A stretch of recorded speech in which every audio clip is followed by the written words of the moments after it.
La verdad que sí, que una locura lo que hizo este grupo. এবারে parade আর্জেন্টিনায় নয়, হবে বাংলাদেশে। আর্জেন্টিনার ভক্তদের সুখবর দিয়ে একই বলল মেসি। দর্শক, বিস্তারিত জানতে ভিডিওটি না টেনে সম্পূর্ণ দেখতে থাকুন।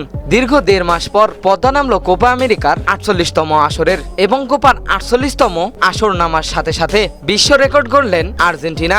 সর্বোচ্চ কোপা আমেরিকা জয়ী আর্জেন্টিনা। মোটে আর্জেন্টিনাই সর্বোচ্চ 16 বার কোপা আমেরিকা হাতে তুলেছে, এবং কোপা আমেরিকার শিরোপা জয়ীর দ্বিতীয় স্থানে আছেন উরুগুয়া। দ্বিতীয় স্থানে থেকে 15 বার শিরোপা জিতেছেন উরুগুয়া। এবং কোপা আমেরিকা জয়ের সাথে সাথে প্যারেড হবে আর্জেন্টিনায়, এমনটা সবাই জানলেও এবার তা ভিন্ন করেছেন লিওনেল মেসি। কোপা আমেরিকার ফাইনাল শেষে মেসিকে প্রশ্ন করা হয়েছিল এবারের প্যারেডটা কিরকম হতে যাচ্ছে তার জন্য, এবং সেই ম্যাচে লিওনেল মেসি বলেন, এবারের প্যারেড আর্জেন্টিনায় নয়, হবে বরং বাংলাদেশে। কারণ আমি দেখেছি বাংলাদেশের ভক্তরা আমাদের কিভাবে সাহস জাগিয়েছে।